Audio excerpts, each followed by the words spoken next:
क्या आपने कभी रुककर ये सोचा है कि जिस आधुनिक दुनिया में हम आज जी रहे हैं उसकी बौद्धिक जड़ें वास्तव में कितनी गहरी हैं?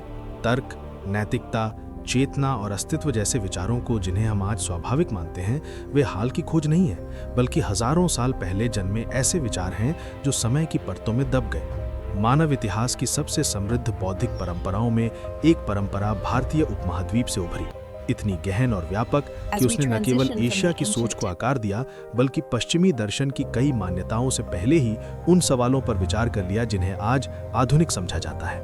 विडंबना यह है कि जहां प्लेटो, अरस्तू और देकार्त जैसे नाम शिक्षा व्यवस्था में केंद्रीय स्थान रखते हैं, वहीं भारतीय दर्शन के उतने ही गहरे विचारक अक्सर अकादमिक हाशिए तक सीमित रह जाते हैं। ये केवल ऐतिहासिक अन्याय नहीं, बल्कि एक बौद्धिक क्षति है। आज जब दुनिया नैतिक भ्रम, कृत्रिम बुद्धिमत्ता की सीमाओं, मानसिक स्वास्थ्य संकट और चेतना व पदार्थ के संबंध जैसे सवालों से जूझ रही है, तब प्राचीन भारतीय दार्शनिकों की आवाजें आश्चर्यजनक रूप से प्रासंगिक लगती हैं। उन्होंने वही मूल प्रश्न पूछे थे जो हम आज पूछते हैं, लेकिन उनके उत्तर इतने परिष्कृत थे कि वे मानव चिंतन के इतिहास को नए सिरे से देखने को मजबूर करते हैं। भारतीय दर्शन को 6 प्रमुख दर्शनों न्याय, वैशेषिक, सांख्य, योग, मीमांसा और वेदांत के रूप में व्यवस्थित किया गया। ये परंपरा एकांत चिंतन नहीं, बल्कि संवाद, वाद विवाद और तर्क की जीवन संस्कृति से विकसित हुई। इन दर्शनों के साथ साथ बौद्ध दर्शन ने भी शून्यता जैसे गहरे विचार प्रस्तुत किए, जिसने स्थापित मान्यताओं को चुनौती दी। यहाँ दर्शन किसी एक मत को थोपने का माध्यम नहीं था, बल्कि सत्य की खोज की एक खुली प्रक्रिया थी। न्याय दर्शन इस परंपरा का तार्किक आधार था।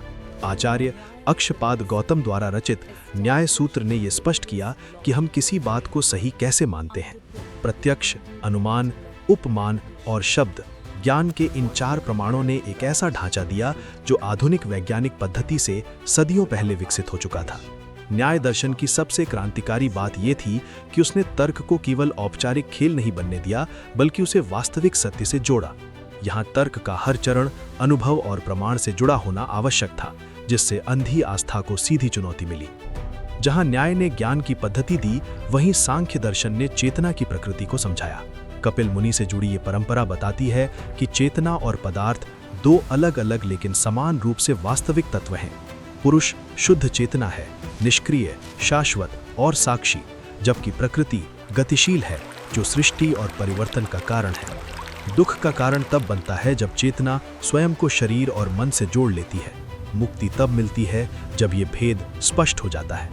ये दृष्टि आज के माइंड बॉडी डिबेट और चेतना अध्ययन में गहराई से प्रतिध्वनित होती है। वैशेषिक दर्शन ने भौतिक जगत को समझने के लिए परमाणु सिद्धांत प्रस्तुत किया। आचार्य कणाद ने बताया कि सारा भौतिक संसार अविभाज्य परमाणुओं से बना है, जिन्हें प्रत्यक्ष नहीं देखा जा सकता, लेकिन उनके प्रभावों से समझा जा सकता है।